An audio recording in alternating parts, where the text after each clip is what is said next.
اعوذ باللہ من الشیطان الرجیم، بسم اللہ الرحمن الرحیم۔ السلام علیکم، میں ہوں اظہر نیاز اور آج ہے 16 اپریل۔ یا اللہ تیرا شکر کہ تو نے آج کا دن دکھایا۔ مولا کریم ہمارے آج کے دن کو گزشتہ دن سے زیادہ بہتر کر دینا اور ہمارے آنے والے دنوں کو اپنی رحمتوں اور برکتوں سے بھر دینا۔ آج کی تاریخ کا جو سب سے اہم واقعہ میری نظر میں ہے وہ چارلی چیپلن کی پیدائش نہیں ہے، بلکہ وہ آواز ہے جس کے بغیر چارلی چیپلن نے اپنی فلموں کو کامیاب کر دیا۔ آواز جو ہے یہ ایک ہمارے جتنے بھی تمام حواس ہیں یہ ان کا اظہار ہے۔ اگر ہم کوئی چیز دیکھتے ہیں اور اس کو بیان نہیں کر پاتے تو یہ سوچ لیں کہ وہ ہم نے دیکھا ہی نہیں۔ اگر ہم کوئی چیز سنتے ہیں اور وہ نہیں بتا پاتے تو ہم نے سنا ہی نہیں۔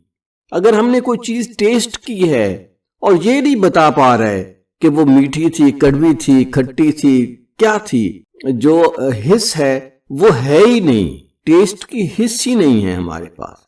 اگر ہم کسی چیز کو محسوس کرتے ہیں کہ وہ سخت ہے، سافٹ ہے، نرم ہے، کیسی ہے، تو ہم سمجھ لیں کہ ہمارے ہاں جو ٹچ کی یا مس کرنے کی جو حس ہے وہ ہے ہی نہیں۔ اسی طرح سے جو بھی چیزیں جو حواس میں آتی ہیں وہ ہمارے ادراک میں اسی وقت آ سکتی ہیں جب اس کا تعلق ہمارے ذہن سے بنے اور ذہن ہماری آواز کو کہے کہ یہ بتاؤ کہ یہ تمہاری ایکسپیرینس اور آبزرویشن کے حساب سے یہ خوشنما ہے، یہ میٹھا ہے، یہ کڑوا ہے، یہ سخت ہے، یہ نرم ہے اور یہ خوبصورت ہے یا بدصورت ہے۔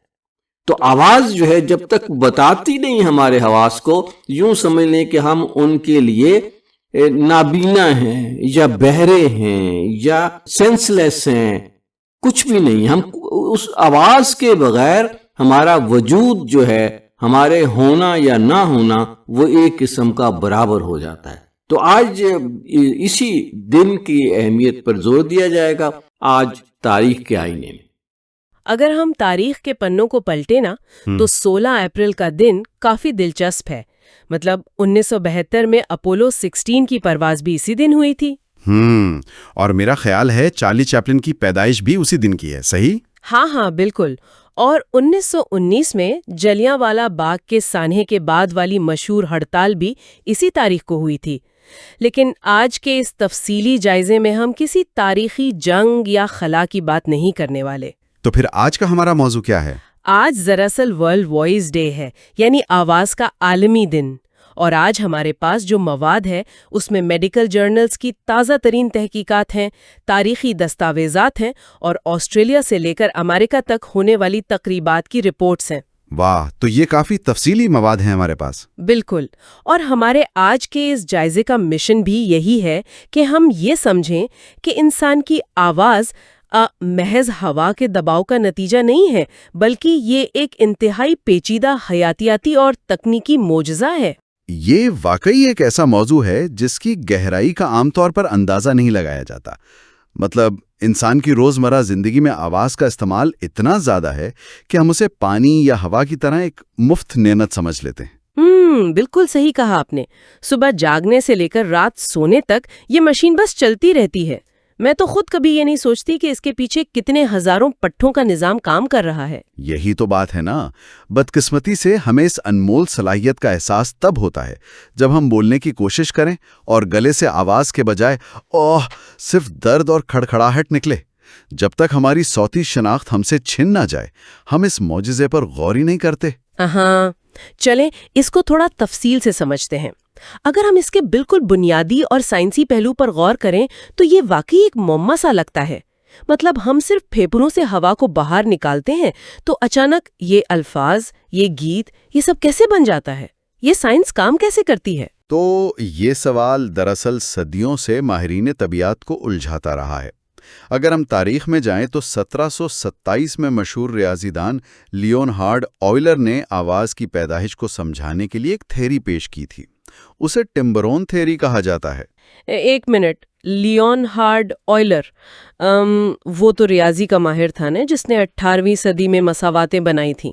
اس کا گلے کی ساخت سے کیا تعلق؟ ہاں بالکل، یہ وہی ریاضی دان ہے۔ اس کا ماننا تھا کہ ہمارے گلے کے اندر کچھ ایسی ساختیں ہیں جو گھنٹیوں کی طرح کام کرتی ہیں۔ اوہ، گلے میں گھنٹیاں؟ ہاں، اور اس کے مطابق ہوا کے ٹکرانے سے وہ گھنٹیاں بجتی ہیں۔ لیکن آج کی جدید سائنس نے اس نظریے کو مکمل طور پر رد کر دیا ہے، اور اب ہم اسے سورس فلٹر تھیوری کے ذریعے سمجھتے ہیں۔ Source filter theory. تو کیا ہمارے گلے میں کوئی چھلنی لگی ہوئی ہے جو آواز کو فلٹر کرتی ہے؟ ہاں، نہیں، چھلنی نہیں ہے۔ اس تھیوری کو اگر ہم آسان الفاظ میں سمجھیں نا تو اس کے دو حصے ہیں۔ پہلا حصہ ہے سورس، یعنی وہ جگہ جہاں سے خام آواز پیدا ہوتی ہے۔ ہمارے پھیپھڑے ہوا کا ایک زبردست دباؤ بناتے ہیں۔ اچھا، جسے شاید سب گلوٹل پریشر کہتے ہیں؟ بالکل صحیح۔ یہ دباؤ جب گلے کی طرف آتا ہے تو وہاں صوتی تاریں یعنی ووکل فولڈز موجود ہوتے ہیں۔ ہوا کے دباؤ سے یہ تاریں آپس میں ٹکرا کر ارتعاش پیدا کرتی ہیں، جس سے ایک بھنبھناہٹ جیسی کچی آواز نکلتی ہے۔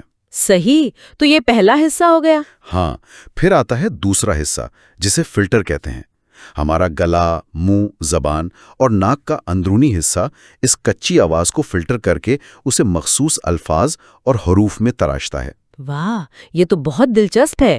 میں نے کہیں پڑھا تھا کہ انسانی گلا ایک بائیولوجیکل گٹار کی طرح ہے جس میں پھیپھڑے ایک ایمپلیفائر کا کام کرتے ہیں۔ لیکن اب آپ کی وضاحت سن کر مجھے لگ رہا ہے کہ یہ تشبیہ تھوڑی غلط ہے۔ وہ کیسے؟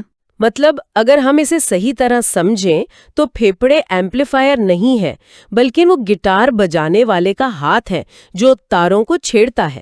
صوتی تارے واقعی گٹار کی تاریں ہیں، اور ہمارا منہ اور گلا اس گٹار کا وہ لکڑی والا کھوکھلا حصہ ہے جو ایمپلیفائر کا کام کر کے آواز کو گونج دیتا ہے۔ ارے واہ، یہ تو بہت ہی شاندار اور بالکل درست تشبیہ ہے۔ پھیپھڑے واقعی صرف طاقت اور ہوا فراہم کرتے ہیں، گونج گلے اور منہ کی ساخت سے پیدا ہوتی ہے۔ اور ذرائع میں صوتی تاروں کی حرکت کے حوالے سے جو اعداد و شمار ہے نا، وہ تو ہوش اڑا دینے والے ہیں۔ ایک بالغ انسان جب نارمل انداز میں بات کرتا ہے تو اس کے گلے میں موجود یہ انتہائی نرم و نازک صوتی تاریں ایک سیکنڈ میں 130 سے لے کر 230 مرتبہ تک آپس میں ٹکراتی ہیں۔ جی بالکل، یہ رفتار واقعی حیران کن ہے۔ ذرا تصور کریں، ایک سیکنڈ میں 200 مرتبہ کی رگڑ، اور اس کی طاقت کا اندازہ اس بات سے لگایا جا سکتا ہے کہ کھلی فضا میں ایک عام مردانہ آواز 600 فٹ کی دوری تک سفر کر سکتی ہے۔ لیکن ہاں، یہاں میرے ذہن میں ایک بہت بڑا حیاتیاتی سوال پیدا ہو رہا ہے۔ اگر میرے جسم کا کوئی بھی ٹیشو یا پٹھا ایک سیکنڈ میں سینکڑوں بار کسی چیز سے رگڑ کھائے تو وہ تو چند منٹوں میں چھل کر تباہ ہو جائے گا نا۔ انسانی بافتیں اتنی تیز رفتاری سے رگڑ کھانے کے باوجود سلامت کیسے رہتی ہیں؟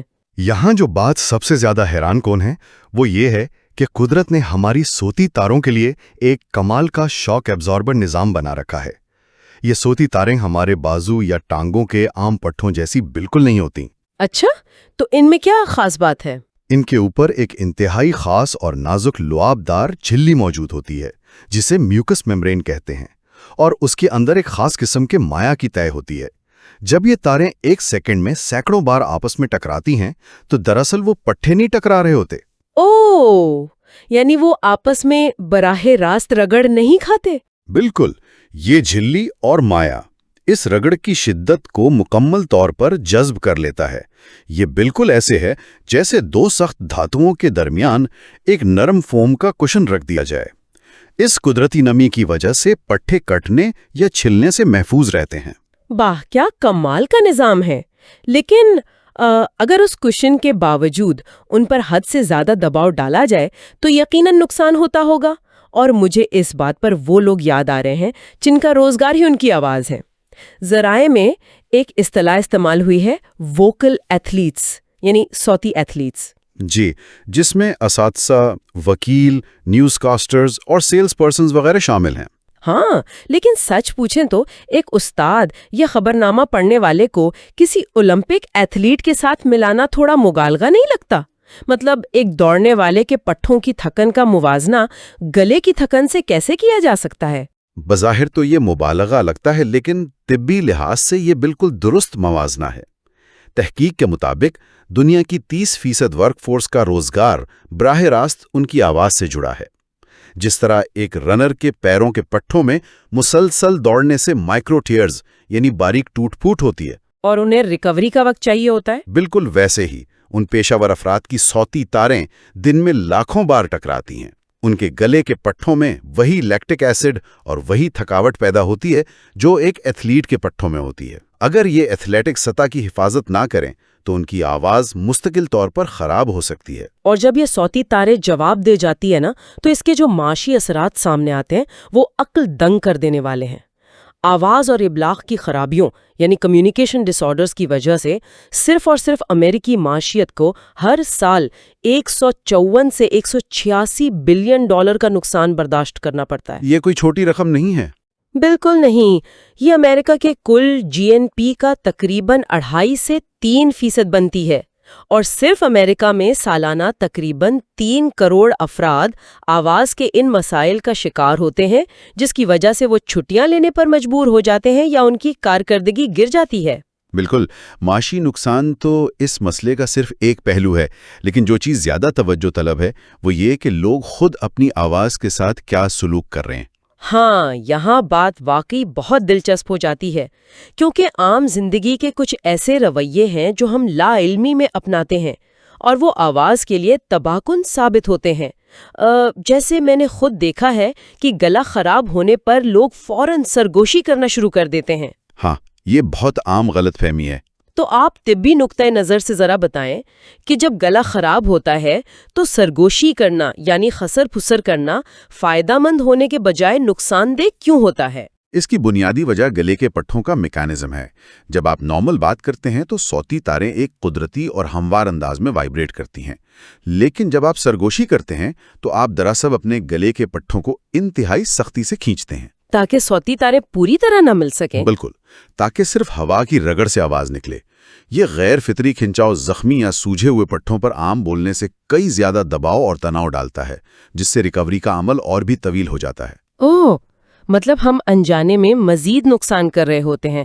اور ایک اور عام رجحان جس کا ذکر ہوا ہے جو بچوں یا جذباتی حالات میں دیکھا گیا ہے وہ ہے انتہائی بلند آواز سے رونا۔ جی، طویل عرصے تک زور سے رونے کی وجہ سے گلے میں موجود خون کی باریک نالیاں پھٹ سکتی ہیں اور صوتی تاروں میں ہیمریج یعنی خون کا بہاؤ شروع ہو سکتا ہے۔ ہائے، یعنی زور سے رونا حرف عام میں صرف آنسو بہانا نہیں ہے، بلکہ یہ گلے کے اندر باقاعدہ اندرونی چوٹ کا باعث بن سکتا ہے۔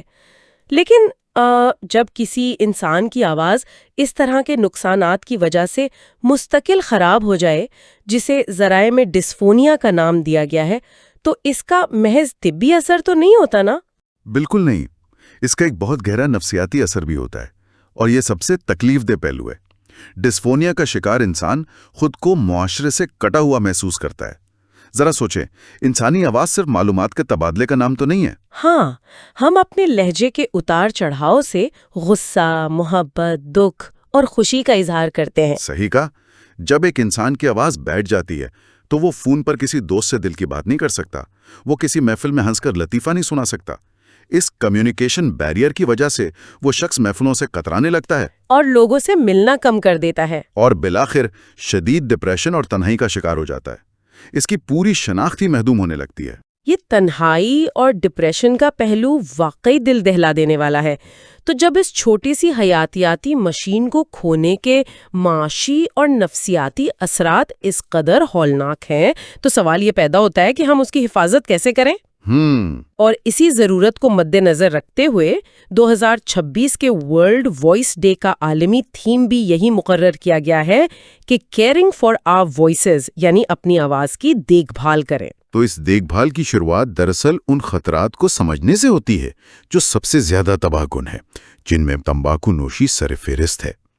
ہم نے تھوڑی دیر پہلے اس نازک لعابدار جھلی کا ذکر کیا تھا جو کشن کا کام کرتی ہے۔ جی، قدرت کا نظام ایسا شاندار ہے کہ یہ پوری کی پوری جھلی ہر 5 دن بعد تجدید کے عمل سے گزرتی ہے، یعنی ہر 5 دن بعد پرانے خلی ختم ہو جاتے ہیں اور نئے خلیے ان کی جگہ لے لیتے ہیں۔ اچھا، تو اس کا مطلب ہے کہ سگریٹ کا دھواں صرف گلے میں ٹار نہیں جماتا بلکہ یہ اس تجدید کے عمل کو متاثر کرتا ہے۔ جی ہاں، جب سگریٹ کا دھواں اور اس کے زہریلے کیمیکلز اس جھلی سے ٹکراتے ہیں تو وہ ان نئے بننے والے خلیوں کے ڈی این اے میں میوٹیشن یعنی بگاڑ پیدا کر دیتے ہیں۔ ہر 5 دن بعد جب نئے خلیے بنتے ہیں تو وہ پہلے سے زیادہ خراب اور بگڑے ہوئے ہوتے ہیں۔ اوہو، اور اگر یہ سلسلہ رکے نہیں تو یہ میوٹیشن بڑھتے بڑھتے گلے کے کینسر کی شکل اختیار کر لیتی ہے۔ بالکل، اور اس کے علاوہ ہمیں ایک نئے تصور کو بھی سمجھنا ہوگا جسے ووکل بجٹ یعنی صوتی بجٹ کہتے ہیں۔ تو اس سب کا اصل مطلب کیا ہے؟ میں سمجھاتی ہوں۔ اس صوتی بجٹ کی تشبیہ بالکل ایک بینک اکاؤنٹ کی طرح ہے۔ ہمارے گلے کے اس بینک اکاؤنٹ میں روزانہ صرف ایک خاص مقدار میں توانائی جمع ہوتی ہے۔ ہم دن بھر میں اتنی ہی آواز، اتنے ہی الفاظ اور اتنی ہی اونچی پچ استعمال کر سکتے ہیں جتنی اس بجٹ میں گنجائش ہے۔ صحیح۔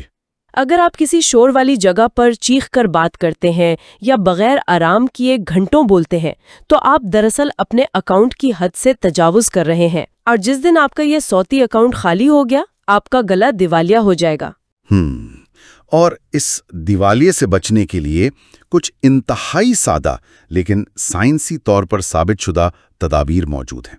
سب سے پہلے تو روزانہ 8 سے 10 گلاس پانی پینا لازمی ہے تاکہ وہ جھلی خشک نہ ہو اور اس کا شاک ابزاربر نظام کام کرتا رہے۔ صحیح، پانی تو بہت ضروری ہے۔ اور جس طرح ہم جسمانی تھکاوٹ دور کرنے کے لیے دوپہر میں کیلولا کرتے ہیں، ویسے ہی آواز کو ووکل نیپس کی ضرورت ہوتی ہے۔ دن میں کچھ منٹ کے لیے مکمل خاموشی اختیار کرنا پٹھوں کو دوبارہ تر و تازہ کر دیتا ہے۔ یہ ووکل نیپ والی بات بہت زبردست ہے۔ ذرائع میں ہیومیڈیفائرز کے استعمال کا بھی ذکر ہے تاکہ ہوا میں کم از کم 30% نمی برقرار رہے، خاص طور پر ایئر کنڈیشن کمروں میں جہاں ہوا بالکل خشک ہو جاتی ہے۔ لیکن ایک اور حفاظتی تدبیر جس نے مجھے حیران کیا وہ یہ ہے کہ رات کے مسالہ دار کھانوں سے پرہیز کیا جائے۔ اب کوئی بھی عام انسان سوچے گا نا کہ رات کو کھائی ہوئی بریانی کا میرے گلے کی صوتی تاروں سے کیا تعلق بہت گہرا اور خطرناک ہے۔ ہوتا یہ ہے کہ جب آپ رات گئے مسالے دار کھانا کھا کر سو جاتے ہیں تو معدے میں تیزابیت یا ایسڈ ریفلیکس پیدا ہوتا ہے۔ اچھا، چونکہ آپ لیٹے ہوئے ہوتے ہیں، کشش سخل کا اثر کم ہو جاتا ہے اور معدے کا تیزاب غذائی نالی سے ہوتا ہوا اوپر گلے تک آ جاتا ہے۔ آپ سو رہے ہوتے ہیں لیکن وہ تیزاب خاموشی سے آپ کی صوتی تاروں کی نازک جھلی کو جلا رہا ہوتا ہے۔ ہائے اللہ! تو صبح اٹھنے پر جو گلے میں خراش یا بھاری پن ہوتا ہے وہ عموماً اسی تیزابیت کا نتیجہ ہوتا ہے؟ بالکل، زیادہ تر ایسا ہی ہوتا ہے۔ یہ تو واقعی ہوش اڑا دینے والی بات ہے۔ خیر، یہ سب احتیاطی تدابیر تو ان لوگوں کے لیے ہیں جن کی آواز ابھی سلامت ہے، لیکن ایک تلخ حقیقت یہ بھی ہے کہ بعض اوقات انسان تمام تر احتیاط کے باوجود کسی بیماری کا شکار ہو جاتا ہے۔ مثال کے طور پر پارکنسن، ملٹیپل اسکلیروسس یا پھر فالج۔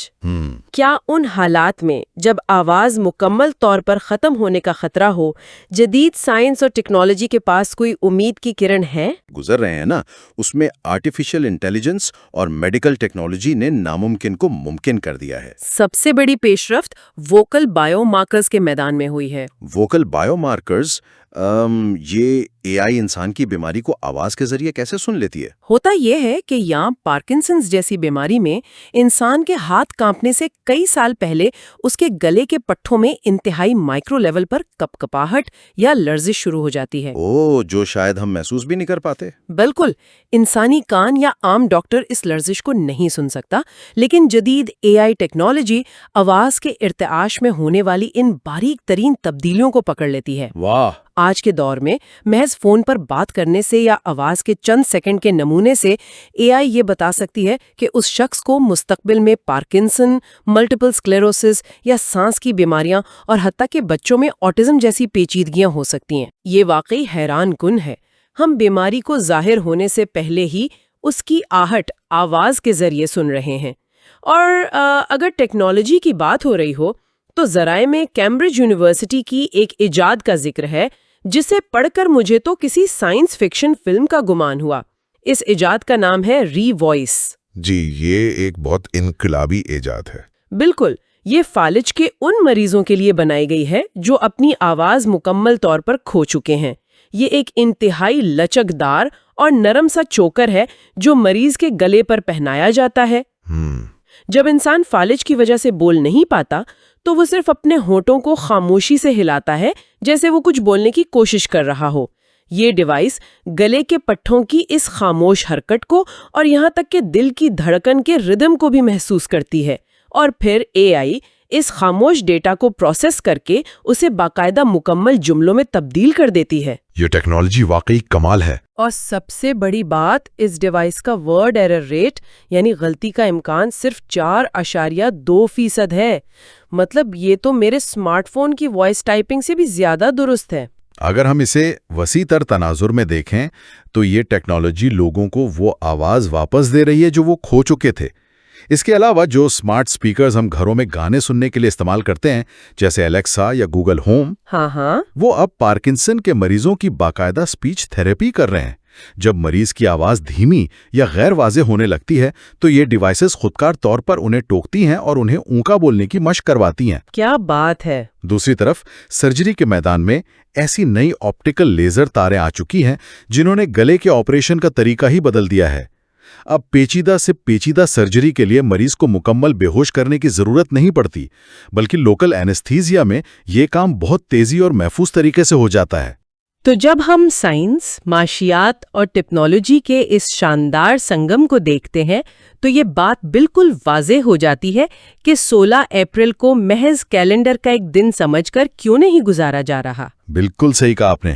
یہ کوئی عام سا طبی دن نہیں ہے، بلکہ یہ ان تنہا اور خاموش لوگوں کی تنہائی کو توڑنے کا دن ہے جن کا ذکر ہم نے ڈسفونیا کے حوالے سے کیا تھا۔ یہ پوری دنیا میں اس لیے اتنے جوش و خروش سے منایا جاتا ہے تاکہ آواز کی اہمیت کا شعور سب تک پہنچ سکے۔ ہاں، اور اس دن کے وجود میں آنے کی کہانی بھی تو ایک طویل جد و جہد کا نتیجہ ہے۔ اس کا آغاز 1999 میں برازیل سے ہوا تھا۔ Brazilian society of laryngology and voice کے صدر ڈاکٹر نیڈیو اسٹیفن نے یہ محسوس کیا کہ عوام کو گلے کے کینسر اور آواز کی خرابیوں کے بارے میں بالکل بھی آگاہی نہیں ہے۔ ان کی اس مہم نے اتنی مقبولیت حاصل کی کہ آہستہ آہستہ ارجنٹائن، پرتگال اور دیگر ممالک بھی ساتھ مل گئے، اور بالآخر 2002 میں امریکن اکیڈمی آف اوٹیلیریولوجی نے اس کی عالمی اہمیت کو تسلیم کیا اور اسے باقاعدہ ورلڈ وائس ڈے کا درجہ دے دیا۔ اور آج 2026 میں اس دن کی تقریبات صرف سیمینارز کے خشک خطابات تک محدود نہیں رہیں۔ یہ تقریبات باقاعدہ انسانی آواز کو سیلیبریٹ کر رہی ہیں۔ ہاں، آسٹریلیا کے شہر برسبین میں عوام کی توجہ حاصل کرنے کے لیے رات کے وقت ان کے مشہور سٹوری برج اور دیگر اہم عمارتوں کو سرخ روشنیوں سے روشن کیا جائے گا۔ اور امریکہ میں بھی تو کافی کچھ ہو رہا ہے۔ ہاں، امریکہ کی ریاست مشیگن میں واقع انڈیا مو سیلیبریٹی تھیٹر میں اس سال 20واں سالانہ وائس کانسرٹ منایا جا رہا ہے، اور اس کانسرٹ کی خاص بات یہ ہے کہ یہ کوئی عام میوزیکل شو نہیں ہے۔ تو اس میں کیا مختلف ہے؟ اس میں وہ لوگ پرفارم کرتے ہیں جنہوں نے کسی بیماری یا حادثے میں اپنی آواز کھو دی تھی، اور پھر محنت اور ٹیکنالوجی کی مدد سے انہوں نے دوبارہ بولنا یا گانا سیکھا۔ یہ کنسرٹ انسان کے ہار نہ ماننے کی ایک زندہ مثال ہے۔ واہ! اور فلپائن کے سینٹ لوکس میڈیکل سینٹر میں اس دن کے موقع پر عوام کے لیے معلوماتی نشستیں یا لے فورمز منعقد کی جا رہی ہیں، جہاں عام لوگ آ کر ماہرین سے بلا معاوضہ اپنی آواز کے مسائل پر مشورہ کر سکتے ہیں۔ زبردست۔